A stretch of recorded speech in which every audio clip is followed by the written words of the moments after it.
بسم اللہ الرحمن الرحیم۔ السلام علیکم ناظرین، میں ہوں فراست سلیم اور آپ دیکھ رہے ہیں میرا اور آپ سب کا اپنا یوٹیوب چینل۔ امید کرتا ہوں کہ آپ لوگ جہاں بھی ہوں گے خیر و عافیت سے ہوں گے۔ اللہم صلی علی سیدنا و مولانا محمد و آلہ و صحابہ و بارک وسلم۔ ناظرین، اسلام آباد ہائی کورٹ میں آج انتظار حسین پنجوتا کے حوالے سے سماعت تھی۔ پچھلے دنوں اٹارنی جنرل جناب منصور عوان صاحب نے یہ یقین دہانی اسلام آباد ہائی کورٹ میں چیف جسٹس عامر فاروق کو کروائی تھی کہ 24 گھنٹے کے اندر اندر انتظار حسین پنجوتا رہا ہو جائیں گے، بازیاب ہو جائیں گے۔ اب جو پرسوں انہیں جب رہا کیا گیا، بازیاب کروایا گیا، تو یہ ایک ڈرامہ رچایا گیا کہ اغوا کاروں نے اغوا کیا اور 2 کروڑ روپے ان سے تاوان مانگا۔ اب یہ سمجھ نہیں آ رہی کہ جو اغوا کار تھے انہوں نے انتظار حسین پنجوتا کو 26 روز تک اپنے گھر داماد بنا کر بٹھایا ہوا تھا کہ تاوان کی جو قیمت تھی وہ ان کے گھر والوں سے مانگنے کی بجائے صرف اس کو گھر میں بٹھا کر اس سے کہہ رہے تھے کہ 2 کروڑ روپے دو۔ کیا اس نے اپنے ہاتھ میں 2 کروڑ روپے رکھا ہوا تھا؟ ایک مڈل کلاس ایک آدمی، صرف اس کو سزا کس چیز کی دی گئی؟ نہ وہ اسٹیبلشمنٹ کے خلاف بولتا ہے، نہ کوئی وہ ریاست کے خلاف بولتا ہے، وہ تو صرف عمران خان کا ساتھ دے رہا تھا، عمران خان کا وکیل تھا، عمران خان کا وکیل ہے۔ اب اس کو اس جرم میں سزا دی گئی اور 26 روز تک اسے اغوا کیے رکھا۔ اب جب اس کو اسلام آباد ہائی کورٹ میں معاملہ، تو جس دن اغوا ہوئے 7 تاریخ کو یا 6 اکتوبر کو، اس سے اگلے روز ہی اسلام آباد ہائی کورٹ میں درخواست دائر کر دی گئی تھی۔ لیکن اسلام آباد ہائی کورٹ جن کے اشاروں پہ ناچتی ہے وہ اسی طریقے سے چلاتی رہی کیس کو، اور پھر پچھلے دنوں جب یقین دہانی کروائی تو کہتے ہیں ٹھیک ہے۔ آج اسلام آباد ہائی کورٹ کے چیف جسٹس نے جو واقعہ پیش ہوا 2 روز پہلے، اسلام آباد ہائی کورٹ کے چیف جسٹس نے کہا جی اسلام آباد کے حالات ویسے ہو رہے ہیں جیسے کراچی میں ہوتے تھے، میرے ایک رشتہ دار ہیں ان کو بھی ایک بھتے کی پرچی دی گئی۔ تو ڈوب مرنے کا مقام نہیں ریاست کے لیے کہ جہاں چیف جسٹس جو اسلام آباد ہائی کورٹ ہیں وہ کہہ رہے ہیں اور افسوس کا اظہار کر رہے ہیں، بجائے اٹارنی جنرل کو کہتے سوال کرتے کہ آپ کو کیسے پتا چلا کہ وہ اغوا کاروں کے پاس ہیں، وہ اغوا ہوئے ہیں، تو کیسے یقین دہانی آپ نے کروا دی کہ وہ ہو جائیں گے؟ اب دی اینڈ تو کرنا تھا صورتحال کا، تو وہ ڈرامہ رچایا گیا، وہ حسن عبدال پہنچایا گیا اور پھر ان سے ایک ویڈیو بیان ریکارڈ کروایا گیا، اور ویڈیو ریکارڈ کرنے والے بھی جو ہے نا وہ بھی کیونکہ وہ 1950 کی دہائی میں رہ رہے ہیں تو آج تک بےچارے اپنا سکرپٹ تبدیلی نہیں کر سکے۔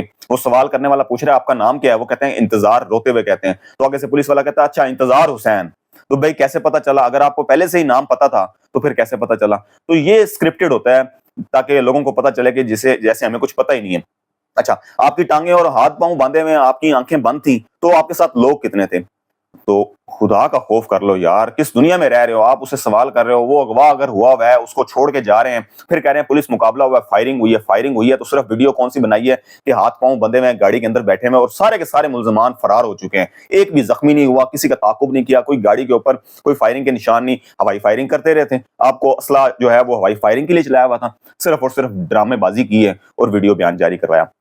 دوسری ویڈیو پھر تھانے کے اندر ایس ایچ او یا جو بھی وہ ہے پولیس والا پوچھنے والا سوال، آپ کون ہیں جی، آپ کا بزنس کیا ہے؟ تو وہ آگے سے کہتے ہیں کہ میں وکیل۔ اچھا آپ وکیل ہیں؟ تو جیسے یعنی کہ اسلام آباد ہائی کورٹ کے اندر درخواست گئی ہوئی ہے، میڈیا کے اوپر خبریں چل رہی ہیں کہ انتظار حسین پنجوتا اغوا ہوئے ہیں، انہیں بازیاب کروایا جائے، وہ ایک وکیل ہیں، عمران خان کے وکیل ہیں۔ تو یہاں تو بچے کو پتا کہ عمران خان کا وکیل کون سا ہے، تو ایک پولیس والے کو یا پولیس افسر کو ان کو نہیں پتا کہ انتظار حسین کیا کرتے ہیں؟ اچھا آپ وکیل ہیں، ڈرامے بازی کی حد ہوتی ہے کوئی، ٹھیک ہو گیا۔ اب اس کے بعد آج اسلام آباد ہائی کورٹ اگر چیف جسٹس پوچھ لیتے اٹارنی جنرل سے کہ جی اس کا تعاقب کریں، مجھے فائنل رپورٹ چاہیے کہ یہ اغوا کار کون تھے اور ان کو حراست میں کیوں نہیں لیا گیا، اور جو پولیس مقابلہ ہوا ہے اس کی ویڈیو صرف یہ کیوں ہے کہ کار کے اندر کی اور تھانے کے اندر کی، باقی آپ نے ہوائی فائرنگ کیا، آپ ارد گرد کا ماحول دکھاتے ویڈیو کے اندر، لیکن بیچارے جیسے سکرپٹڈ آ گیا، لکھا ہوا آگے آ گیا، تو وہ چھولے بیچ کے اور رشوتیں دے کے تھانوں کے اندر بھرتی ہوئے ہیں، یا پھر اشاروں کے اوپر جن کے ناچتے ہیں انہی کے اشاروں پہ ناچنے کے لیے ان کی اشرباز سے انہوں نے ملازمتیں حاصل کی ہوئی ہیں، اور اگر کوئی بدقسمتی کے ساتھ، میں تو بدقسمتی کہوں گا، میرٹ پر پہنچ بھی گیا تو اس نے اپنی چاپلوسی کرنے کے لیے، اپنی ترقی حاصل کرنے کے لیے ایسے جو ریاست کے ادارے ہیں ان کی جو ہے وہ حکم کی تعمیل کرنی ہے، تاکہ ہمیں جو ہے وہ جیسے کہ ڈاکٹر عثمان جو آئی جی پنجاب ہیں، وہ ماشاءاللہ سے اسٹیبلشمنٹ کے وہ جو اشارہ ملتا ہے وہ نہیں دیکھتے کہ چار دیواری کا تقدس پامال کرنا ہے کہ نہیں کرنا، کسی عورت کو اٹھانا ہے کہ نہیں اٹھانا، تو وہ کر رہے ہیں، انہیں پتا ہے کہ میری ترقی اسی کے اندر ہے، کیونکہ بدقسمتی کے ساتھ پاکستان کے اندر اسی کی ترقی ہوتی ہے جو ان کے اشاروں پہ ناچتا ہے۔ اب ناظرین اسی کے ساتھ ہی میں آپ کو بتاؤں کہ مہدی حسن بھٹی ہیں حافظ آباد کے، NA 67 سے ان کی بیٹی الیکشن لڑی 2024 کے اندر، 4 दफा सन 1980 में उन्होंने सियासत का आगाज किया और 1982 में वो IJI जो बनी उसके अंदर वो शामिल हुए, फिर मुस्लिम लीग नून में शामिल हुए 1982, 1985, 1990 और 1988। इसमें वो 4 दफा MPA रह चुके हैं। फिर उसके बाद वो पीपल्स पार्टी उन्होंने ज्वाइन की और पहली दफा पीपल्स पार्टी के टिकट से वो फिर MNA मुंतखब हुए। 2 दफा वो MNA रह चुके, 4 दफा MPA रह चुके। 2013 में फिर वो मुस्लिम तहरीक इंसाफ में शामिल हुए और 1 दफा वो MNA रह चुके हैं मुस्लिम लीग काफ से मुशर्रफ दौर में। तो पीपल्स पार्टी और मुशर्रफ दौर में वो MNA रह चुके हैं, लेकिन फिर जब तहरीक इंसाफ में शामिल हुए तो वो नहीं जीत सके। 2018 में उनका बेटा शौकत भट्टी वो जीत गया हाफिजाबाद से। और फिर 2024 आ जाता है। फरवरी 2024 में जब इलेक्शन हुए तो ना उनके बेटे को इलेक्शन लड़ने दिया गया। तो मेहदी हसन भट्टी, ज़ाहिर बात है, उन्होंने तो अपने बेटे को आगे कर दिया था। तो जब जुल्म सितम के पहाड़ तोड़े गए तो फिर उनकी बेटी जो है अनिका भट्टी वो सामने आई बाप की इजाजत से और उन्होंने NA67 हाफिजाबाद में 2,16,000 वोट लिए और कामयाबी हासिल की और उनके मुकाबले में एक नामवर मुस्लिम लीग नून के रहनुमा अफजल तारड़, उनकी बेटी सायरा अफजल तारड़ के मुकाबले में उनको शिकस्त दी और ये जीती। आपने भले का निशान भी लिया हुआ था, कद्दू बैंगन तितर बटेर के निशान दिए हुए थे, फिर भी अवाम ने वोट दिया तहरीक इंसाफ को। फिर उसके बाद नाज़रीन 26वीं आईनी तरमीम आती है। जब 26वीं आईनी तरमीम आती है तो फिर उनके वालिद साहब को उठाया जाता है, अगवा कर लिया जाता है और वो रेहान तारिक के शो में, पॉडकास्ट में उन्होंने इंटरव्यू देते हुए बात की। उन्होंने कहा, उन्होंने जुल्म की जो दास्तान सुनाई उसमें उन्होंने कहा जी कि 33 पर्चे उनके भाई शौकत भट्टी पे काटे गए हैं, 8 पर्चे उनके छोटे भाई इमरान पे हैं, फिर 2 छोटे भाई हैं जिनका कोई सियासत से ताल्लुक ही नहीं है, उन पर 3 और 2 पर्चे काटे हुए हैं, उनके वालिद साहब के नाम पर पर्चे काटे हुए हैं।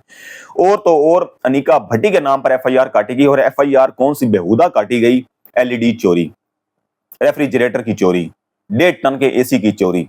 तो डूब मरने का मुकाम नहीं कि आप एक खातून पर चोरी का इल्जाम लगा रहे हैं। चले बंदे की तो समझ आती है कि आप इंसान बंदों के खिलाफ जो FIR काट रहे हैं, आप तो ये बेहुदा हरकतें करनी शुरू कर दी आपने। खैर नाजरीन, अब उनके जब वालिद को उठाया गया तो वो बताती हैं कि मेरे वालिद साहब को 8 स्टंट डले हुए हैं। फिर उनका जिन दिनों में उठाया गया था उससे कुछ अर्सा पहले उनका अंतड़ियों का ऑपरेशन हुआ, मतलब अंतड़ियां निकाल दी गई हैं और स्टूल पास करने के लिए उनके बैग लगे हुए हैं साथ और उनको उठाया गया। उनके भाई को उठाया गया, उनके शोहर को अगवा किया गया और उनके शोहर को कहा गया कि वोट आपकी बेटी, आपकी बेगम देंगी, और बाप को कहा गया कि आपकी बेटी वोट देगी। तो बाप ने कहा जी कि मेरी बेटी है, वो वोट दे ना दे, मेरा इससे क्या ताल्लुक है। तो ये एक प्रेशर दिया गया कि 26वीं आईनी तरमीम में आपने वोट कास्ट करना है। लेकिन फिर भी उसकी हिम्मत को दाद देता हूं मैं अनिका भट्टी की, उन्होंने वोट नहीं बेचा। वो शानदाना गुलजार, वो अपने बकौल कह रही है कि मैं शानदाना गुलजार के पास थी, मैं PTI के लोगों के पास थी, उनको सबको पता है। खैर नाज़रीन, 26वीं आईनी तरमीम हो जाती है और उनके वालिद को जो है वो, अच्छा उसके बाद फिर वो बताती हैं कि हमारी जमीनों पे कब्जा कर लिया गया, जो दादा परदादा यानी कि 7 पुश्तों से उनकी जमीनें थी, उन पे कब्जा कर लिया गया और कहा ये जमीनें हमारी हैं। और तो और 2002 के अंदर उनके वालिद साहब ने कोई दफ्तर बनाया था और 2024 में जाके अब वो कहते हैं कि जी दफ्तर जो है ना गैर कानूनी है। आप पहले सोए हुए थे भंग पीकर, आपको नजर नहीं आ रहा था कितने अरसे से कि आप क्या कर रहे हैं, कि आपने 2002 का बनाया हुआ दफ्तर इलीगल डिक्लेयर कर रहे हैं 2024 के अंदर, सिर्फ और सिर्फ क्या कि आपको वोट नहीं दिया, एस्टेब्लिशमेंट का ताकतवर हलकों का साथ नहीं दिया, फार्म 47 की हुकूमत का साथ नहीं दिया, तो ये आपने किया। और उसके बाद फिर उनको कहा गया कि जी वो उनके जो फसलें हैं वो उनकी कटाई नहीं करने दी गई। फिर उनके कोई भतीजे या भांजे जो हैं वो शहीद हुए हैं कोई 4 साल पहले, उनकी जमीनों पे फसलों की कटाई हो रही थी, उनको फसलों की कटाई नहीं करने दी गई कि वोट दें, तो फिर भी उन्होंने वोट नहीं दिया। तो अब वो मरियम नवाज के हवाले से बात करते हुए कहती हैं कि एक खातून को खातून होने के नाते सोचना चाहिए था कि हाफिजाबाद में पिछले दिनों यानी कि 2 महीने, एक तो वो कहती हैं कि 2 महीने में गायब रही हूं, मैं अपने बच्चों से नहीं मिली। एक उनका बच्चा 15 साल का, एक 13 साल का बेटा है, फिर बेटी 5 साल की है, 9 साल का एक बेटा है, एक 13 साल का बेटा है और बेटी उनकी 5 साल की है। तो वो कहती है मैं उनसे नहीं मिली 2 महीने से। अब तो खैर वो आ गई हैं क्योंकि वोट डाल गए हैं, तो वो आ गई हैं। तो वो कह रही है पिछले दिनों पंजाब हुकूमत की पुलिस आई, वापडा वाले आए ट्रांसफार्मर एरिया का उतार के गांव का, गैस वाले आए, वो गैस का कनेक्शन काट कर चले गए। तो आपके लिए डूब मरने का मुकाम है। वो मरियम नवाज को कह रही है कि आप सोचें, और ये पंजाब हुकूमत कर रही है तो ये पहिया दोबारा घूम कर आएगा। वो जब इमरान खान था ना तो वो सियासतदानों को अंदर कर रहा था, तो लोग उस वक्त कहते थे कि ये पहिया घूम कर इस पर आएगा। चलें ठीक है, उसने चंद बंदे गिरफ्तार किए, आप भी गिरफ्तार करके अंदर करते, लेकिन आपने तो पूरी पार्टी खत्म कर दी। आपने पूरी पार्टी खत्म करने के बाद आपने इमरान खान को 1.25 साल हो गए अंदर रखा हुआ है, लेकिन अब आपको गुस्सा क्यों आ रहा है कि वो डील करके बाहर नहीं जा रहा? आपने हर तरह का जो है ना वो हथकंडे इस्तेमाल कर लिए, आपने कारकुनान को अंदर कर लिया। 9 मई आपके पास है ही नहीं, 9 मई के अलावा आप कहते हैं कि 9 मई 9 मई 9 मई 9 मई के अंदर आप सबूत पेश ही नहीं कर सकते अदालतों के अंदर, क्योंकि ये काम सिर्फ और सिर्फ आपने खुद करवाया। ठीक है, तो अब आप गांव भाई, अवाम का क्या कसूर है? क्या मरीम नवाज पंजाब की वजीर आला है, तो वो अगर जनरेटर काट के जा रहे हैं, वो ट्रांसफार्मर उतार के जा रहे हैं, गैस के कनेक्शन काट रहे हैं, तो वहां सिर्फ और सिर्फ अनिका भट्टी का घर तो नहीं है। उस गांव के अंदर रहने वाले दूसरे लोग भी हैं, एक आम शहरी भी हैं, आम खवातीन भी हैं।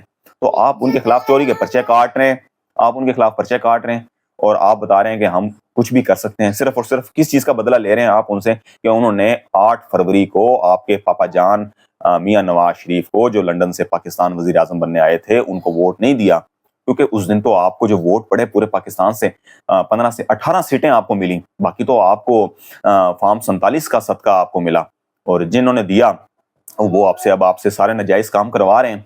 अब अगर इनका रास्ता रोकना है तो सब सियासी पार्टियों को चाहिए, जिस तरीके से 26वीं आईनी तरमीम के लिए जोर लगाया, तो एक जोर लगा लें, एक तरमीम पास करवा लें कि आईएसआई एस्टेब्लिशमेंट, फौज का किरदार सियासत के अंदर नहीं होगा, इनको उल्टा लटकाया जाएगा, ऐसा कानून पास करें। लेकिन हरगिज नहीं करेगी, कोई पार्टी नहीं करेगी, क्योंकि सब जो हैं वो एक दूसरे के खाने हैं, और जिसकी हुकूमत आती है वो उनके तलवे चाटने के लिए तैयार होता है।